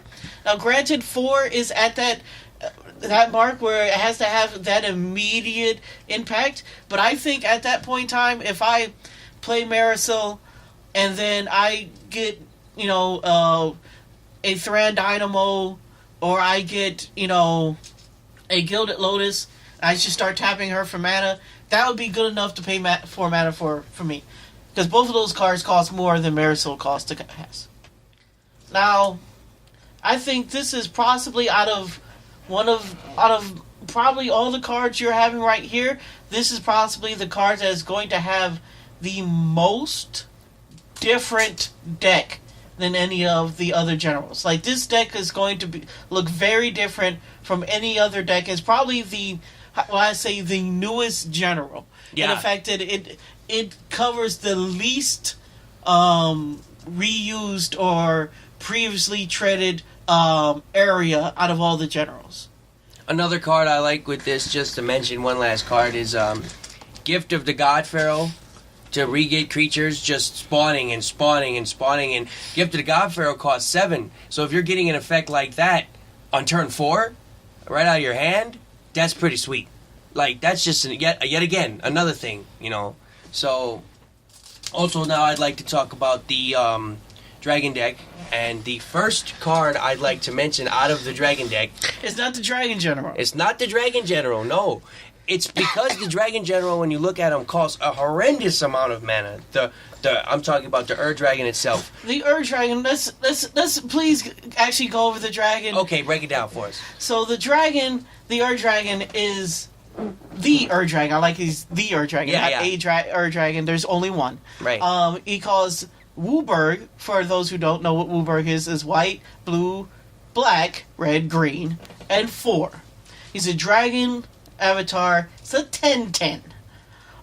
As long as Ur-Dragon is in a command zone or in a battlefield, other dragon spells, notice it said other, you're not getting around this 9 mana cost. No. It said, costs 1 less to cast, has flying, and whenever one or more dragons you control attack, draw that many cards, and you may put a permanent from your hand onto play. Any of them. Now, the card I want to talk about that was like a kind of an auto-include for me, and I kind of seen it coming. Well, there's 2 cards. One of them isn't in the deck, and the other one is. The first card is Fists of Suns, all the way back from 5th Dawn. Fists of Suns is underrated in EDH. Oh, it's underrated not only in EDH, it's underrated in a variety of formats, and because getting to Wooburg isn't as hard as you think anymore. It really isn't. When you have things like... well, tell them what Fist of Sun does. Okay, Fist of Sun is a 3-cost artifact, 3 colorless with mana. It says you may pay a Wooburg, which is 1 of each color, rather than pay the mana for the spell's cost to play it. So you can knock off 4 of this. Mm-hmm. So you can essentially play this horrendously powerful general on turn 5 if you curve out the nuts. That's a scary thought. This general within itself could easily win you the game if it comes down as early as turn 5. Truth be told, it could come out quicker than turn 5. Oh yeah, with artifact mana. So say I turn 1 signets. I was bringing up Soul Ring, so ha! I said, but I was just making mention of more signets because see the real. Never mind. I said, but let's say we turn 1 Soul Ring, and we put down like a Worn Power Stone with that 2 mana or something, or not a Worn Power Stone, Mind Stone, right? Or a signet. You could put down a signet as well. You could. And then you could put down the next turn. You could put this down. Mm-hmm. You could now play your signet, or you could play your what's the lantern? Yeah, chromatic lantern. Chromatic lantern. Yeah. And then now all your lands are whatever you need them to be. So you may only have 2 lands now, but now you have signets and the chromatic lantern that actually taps for mana, and then you can turn that whatever mana you had before you needed, turn it into colored mana with the signets, and then use the chromatic lantern. Yeah. And probably on turn 3. Possibly 3. You could possibly get this down. 3. And play the Fist of Suns on that same turn. On the same turn. And the beauty of Fist of Suns is not only is this mad super important for this card, for this deck, but it's mad important for all the other high-costed dragons and multicolored dragons. Now, I'm going to mention a card that's not in this deck. Which is actually, it's the same card I'm thinking of. Yeah, I can't believe they. It's a flavor fail. This is an absolute flavor fail. Watsy, I am shaking my finger at you because how did you put Fist of Suns, a card that, although is a good card, is a great card, is an amazing card, is not actually on flavor with this deck. And they actually had a card that was on flavor. Now, the card we're speaking of is Dragon Gate. Dragon Arch. Dragon Arch. You're now let me break down Dragon Arch for you people. And it's a really cheap, under the radar card. It's an artifact that costs 5 colorless mana. It's an artifact. You pay 2 and you tap it. You may put a multicolored creature card from your hand into your battlefield. Now, granted, I understand it doesn't get you the Ur-Dragon. No, it doesn't. It's not in your hand. But it gets you every single other dragon in this deck. Every single one. Because I'm checking the list. Now, there are a couple of monocolored dragons. There are. But 90% of the dragons on here are multicolored. Yes, multicolored. And it has dragon in the name. Like we can't put this over how much like this card was like made specifically. It's from Apocalypse if you're looking for it. It's called Dragon Arch. And also it's extremely cheap. Buy them now because it will be more expensive. Oh yeah, it will. Actually, I'm buying it as right now, Yeah. I'll be soon leaving this podcast to be buying these Dragon Arches before you guys ratchet up the price. But anyway, Yeah, not only that though, it says put a multicolored creature. It is not specific to dragons in any no. way, shape, or form. So you can put a litany of these creatures. yeah, there's entire decks where I'm pretty much playing all multicolored creatures. Yeah. And I always thought Dragon Arch was underrated, and this I just don't understand Wizards. Complete flavor fail. I just don't mean, yeah, understand it's it. 5 colors mana. It was also the reason why they made this card was so you could play the 3-color dragons before the original Elder Dragons, which is the Dragons. Now people may not know, so I'm gonna go on a little bit of a story lore train. Oh, story time with Joe. Story time. So the Dragon is the reason why it's the Dragon and not a Dragon, because the Dragon is a concept in Magic the Gathering where the Dragon is the pinnacle of dragons. It is not. It's not even so much a specific dragon as the idea of a dragon, of the idea of the epitome of their entire race. That's why it's a dragon avatar. Yeah. It's not an actual creature. The Dragon is more of an ideal than an actual creature, but they created a creature which is super, super cool. Now, when all the dragons kind of, dragons are kind of haughty and they're kind of above you and they kind of feel that way. And they kind of feel that way because they are descended from... They all feel from the Dragon. Even Nicol Bolas makes reference, the grand bad guy of Magic the Gathering right now, of his descendancy from the Dragon. All of the Elder Dragons you see have called Elder Dragons because they are descended from the Dragon. So the Dragon Arch was in that set, so you could play those Elder Dragons. It was an easy way of putting them on the field and having, a way of playing multiple of these dragons in one deck. So, the fact that they not only put the Dragons in there, and they put Elder Dragons in there, the old ones and the new ones, and they missed Dragon Arch? Irreprehensible. Irreprehensible. Now, also another card that they put in here, which is not a dragon, who supports dragons, is Taigam Otajai Master. Now, he costs 1 blue and 1 white, and he's actually probably every single set or every single one of these decks have a card that makes you build, that supports the deck, but you could totally build an entirely different deck with. Okay. And this is their version. So, he's a legendary creature, human monk, not a dragon. 3/4, and he has instant sorceries and dragon spells you control can't be countered by spells or abilities. That is so good. That is ridiculous. Especially in his colors, which have so much control. Yeah. Just like I have a blue-white deck, Grand Arbiter, and he's a long-standing deck of mine. And he's like, this is the first card I've legitimately looked at and like, man, it's tempting. It's getting close to switch him up. Because that's instant sorceries can't be countered by spells or abilities. If it was just spells, it would have been something else. But or abilities. Now here's the other ability, which is ridiculous.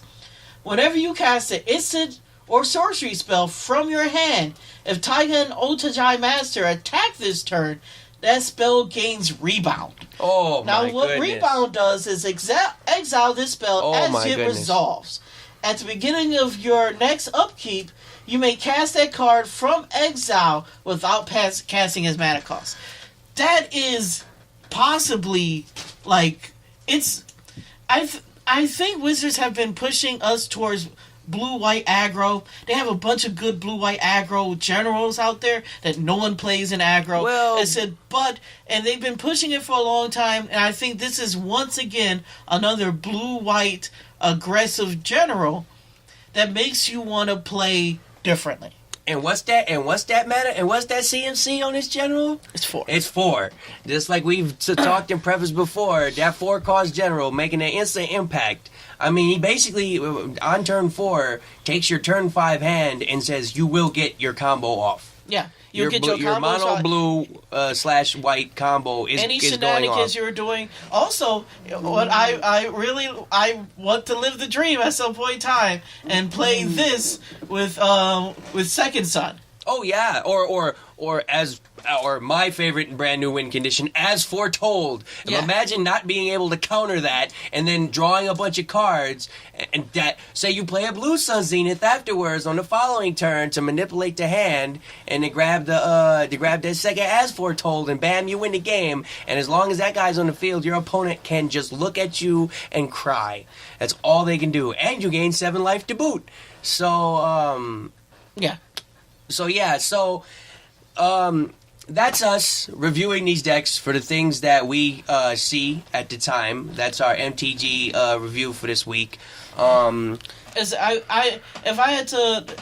you had to give a grade to these decks, comparing them to the past decks, which are all have been very good, if you had to give them a grade, what would you give them? Well, okay, so I'll do it like this. I'm going to go with the 5-star rating, right? And I'm not going to do half stars. This is going to be 1, 2, 3, 4, 5. Okay. So the cat deck gets a 3. Okay. The vampire deck gets a 4. Mm-hmm. The wizard deck gets a 4. And the dragon deck gets a 3. Now, the reason I say the dragon deck gets a 3 is it's very bulky deck out of the box. And it's a very goes tall deck. But the problem is, these other decks had things you can switch the general and play a different deck. Now we did note this monk, but the monk is a deck by itself. They're really the Dragon is the only honest general you really want. The Scion maybe. No, you're missing possibly the most broken general in this entire pack. And what would that be? We have to have a discussion on Ramos. Possibly the possibly the most broken general they've ever put in any of these precons.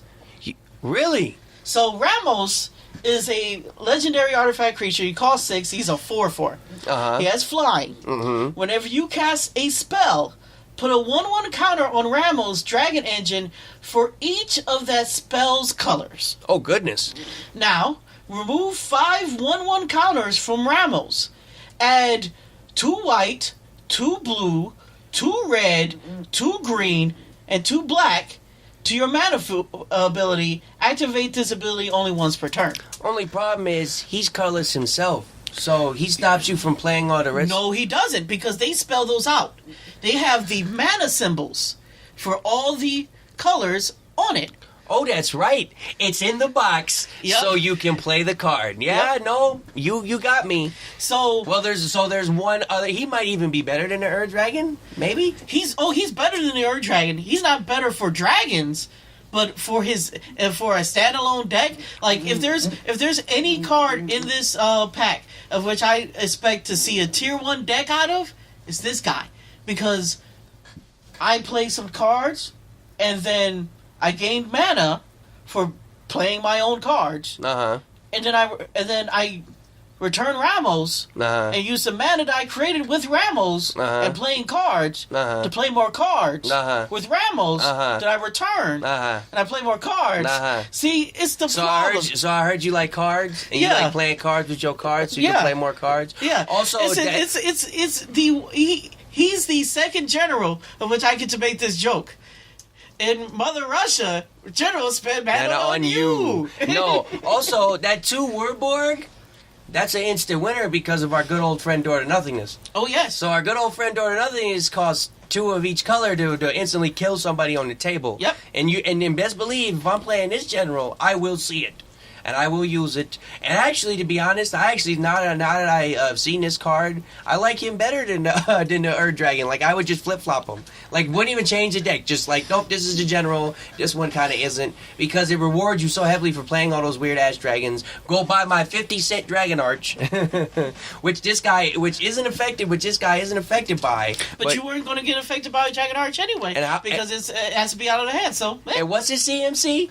6. His CMC is 6. 6 colorless. That's so much easier to get versus 10 mana, 8, 7, 8, 9 mana. I know some people are out there saying, "Hey, this guy doesn't have an immediate impact on the field because he costs 6 and he doesn't do anything by himself." The problem is that rule that's a great rule, but not all some rules are meant to be broken, and that's 6 colorless mana. Yes, sir. and all that stuff we were talking before about soul rings and signets and blabbity blue and all these fast mana, that applies. I expect to see this general being reliably played on turn 2, if not 3. Yeah, and double Wooborg. Like, just imagine playing Blue Sun Zenith. Double Wooborg. There you go. There's what? 9? What is that? So minus you're 2. drawing 7 cards. Yeah, 7 cards. You refill your hand. I mean, things like that. The only thing I think that's actually missing from the Dragon deck, and why I kind of like, is you do need like a tutoring system. Yeah. It's missing a few tutors. I would play, Fabricate isn't even in the deck, which could really be helpful. Well, you're playing Wooborg, so you have access to all of them. You just need to. Also, the other thing you have to take into account is it gives itself counters, but it's not like we just had a deck last general or the last time they put out these generals that played with 1/1 counters and doubled them and proliferated them. Oh yeah. Wait, Atraxa. We're going to Atraxa. I'm sorry. I had to clear out my throat. So evil. But yeah, it is. So the Ramos, John Ramos over here, for going full house Uncle Jesse his way into the great, is gonna gratefully work his way into the deck standings, and is gonna be a very highly sought after general. I expect to see him being bought individually. I think he's gonna be the most individually bought general. Yeah, kind of like Atraxa was last. Yes, that's what this was. Sans pack. So people are gonna circumvent the pack, go to their local game store, and they're gonna just buy a Ramos. Yeah, and have the deck already built for him. I also expect his deck to be as expensive as the full house would be, which is several $1 million right now. You mean the full? Yeah, at this point it's going to be the Fuller House. I think that's what I might even call this guy's deck name. It's going to be Uncle Jesse and the Fuller House, because that just boy as expensive, but it's going to be just as high up in the tiers. Right, because that's definitely Jesse's girl right there. I'm just letting you know. And she looked good to me. No, but the point is, so yeah, I'm still giving this deck a 3 because I'm judging that just on out of the box. Yeah. So out of the box, it gets a 3. I think it can be a 4 or 5 star deck if tweaked, but I do think it needs quite a bit of tweaking. Like I said, it's missing basic things like it needs to fabricate, so you can just drum up Fist of Suns real quick, or a litany of artifacts that you're going to need to make this deck better. You're going to need a lot of mana fixing. There's you have access to it, luckily.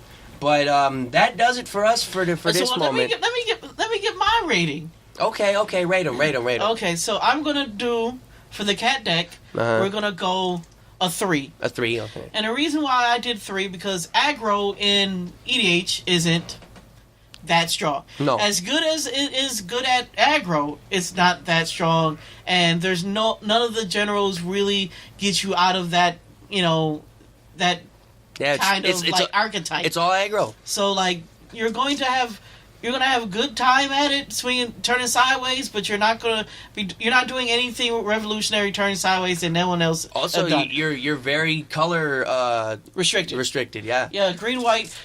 There are 2 good colors, but there's better colors out there. The wizard is actually going to get for me, and it's probably because of my love for wizards. Is getting a 2. A 2? Because you think it's that bad? I think it's easily the worst one.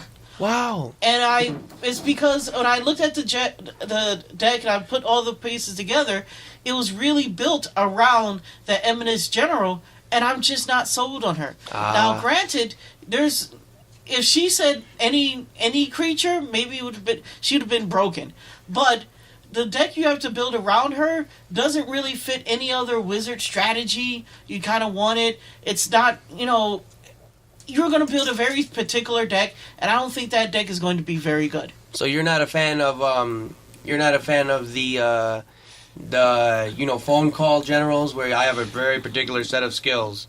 I'm just saying, if I'm looking at this, months from now, what are these decks am I going to see across the table? And I don't expect to see her. No. I expect to see the Pretender. Oh, the Pretender. And that's the Great Pretender. You sing the song. Go ahead. It's the Great Pretender. No, that card's great. But that's not a wizard deck. No. It's really a good stuff deck. Yeah. So it gets a 2. Okay. The Vaps get my highest rating, which is going to be, it gets a 5. It gets a 5 out of 5 stars from Joe. Wow. And the reason why is it has the most versatility. It does all the things. It basically, with 2 generals, plays the 2 ways you could play vampires, which is slow and controlling or fast and aggressive. Right. As a 3rd general, if you want to do something entirely different. Yeah, life as game. all the cards in the deck support all of those different strategies in the deck. So you can realistically put any one of them in front of this out of the box and play it and have the same amount of enjoyment and the same amount of just how great this is going to be. Yeah. So there's no bad choices with this deck. Yeah. And then the dragons get a 4. A 4, okay. So the reason why dragons get a 4 is they put in the dragons that I didn't think they were the dragon support stuff I didn't think they were going to put in, which is what I was really looking for.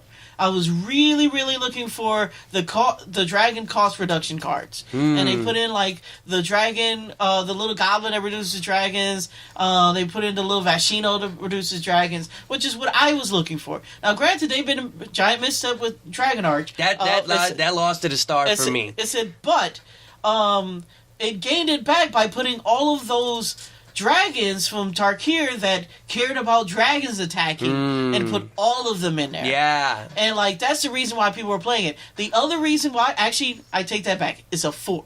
I said it was a 4. It's the other reason it's a 4 is because that deck, people when all those Elder Dragons came out, Scion the Ur Dragon jumped up to be $30-$40 card. It is getting a reprint. They put it in the deck. Yep. They put all the cards. They didn't half step. Now I think they just didn't think of Dragon Arch, but they put all the cards in there that should have been in the deck. So I would say it's a little clunky, and they missed a couple things I would have liked, but it is a very good package. I just don't think their generals we didn't even talk about the other 5-color general, which is Ogami, which was trash. Yeah, I don't think it was worth mentioning. We didn't even mention it. And I'm actually probably going to use the general. I might make a Spirit Tribal deck, because that's what the Spirit Tribal general should have been. It's always should have been. But it doesn't even support the spirits. No. So it doesn't really support dragons. It doesn't really Horde of Notion supports elementals better than that thing supports spirits. Yeah, so the reason why I didn't get the 5 was because how bad I felt that dropped the ball. Yeah, and I felt that dropped the ball, and I also felt that it dropped the ball in the terms of no Dragon Arch, which was I don't know, it was an auto include to me. It's not a game instantly winning card. I just thought it was a flavor kind of, and I would love to see a new art for something like that. Oh yeah. But yeah, those are our ratings for that. But I'll make a separate rating, and it's gonna be a yes or a no thing. Best for your money. If you're just getting into Commander, this is your first Commander deck, and you're looking to pick one of these up to get you started. is this deck going to be something that you're going to want to They're play all a lot? yeses. They're all yeses? They're all yeses. Well, the only reason I give a couple of them a no, and the only one I give a no is the Wizard deck. And I'll tell you why. It's that hard to play. So if you're new to Magic, you're going to have that much of a hard time to it. The only reason I give the... So I agree with you. I take that back. I thought they were all yeses. No, it's too difficult. You're right. Their game plan is too nuanced for its own good. So if you're a new player, a veteran can totally pick that deck up and do well, but a newer person to Commander, not so much. The Cats is an obvious yes. You can make several decks. You are kind of pigeonholed into the fact that you're cats and that's what you're going to be. You can live and die on that. But the vampire deck and the cat deck both get a yes because it's going to be just fun times. I mean, right out of the box, you don't even have to do anything to it. It works. It's probably the best one for your money out of all of them is probably the vampire deck. I mean, just... If we're talking financially, the best one for your money. If you're buying these cards and trying to sell them off, I'm not sure how these reprints are going to affect the MSRP of these cards, but for the secondary market, if it doesn't tank or change any of the prices, the one best for your money is going to be the Dragon deck. Oh yeah, no, because I say that because in the effect of Ramos is probably going to spike. Also, Scion is still like a $30 card. Yeah, Scion of Earth Dragon is really going to get your money. So now, with that all being said, now we will conclude our business for today. I'm sorry we didn't get to Overwatch. That's fine. We're running a little long on time. That's fine. But, and next week we will definitely have that Overwatch for you. That's probably what we're going to start the show with, just because we know we've been promising Overwatch talk and we haven't been delivering. But... so thank you, ladies and gentlemen, for giving us a listen, churning that butter with us for another hour or more. We'd like to leave you right now with our brand new stream handle that we're doing. Yes, the Bread and Butter team actually has a stream at twitch.tv/breadandbuttermke. That's an N, not an and. So Bread and Butter MKE at twitchtv.com is the stream. I do a lot of streaming of fighting games, the occasional RPG, but it's mostly going to be fighting games of various different sorts. Maybe Overwatch if my friend Joe can convince me to stream some Overwatch. We could do a playthrough. He could teach me Overwatch. I stream through the PS4. As always, the Twitter handle is MTG WWE fan. That's my personal Twitter handle. Joe, do you have a Twitter handle this time? Something, I have to reset up another Twitter handle. I have to get that up and running. But you can find me online. You'll probably find me playing a wide variety of different games online. Food is 3 underscores, not 2. If you put in 2, you will find someone else. Oh, you won't find anyone. It's 3 underscores. You can find me on there. I'm always lurking, so be prepared.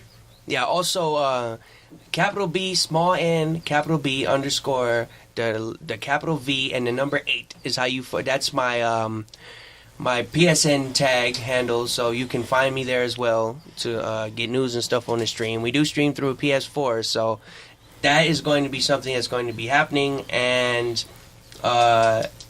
one last thing. If you have any objections to anything we have to say and you really would like to tell us, we set up a Gmail.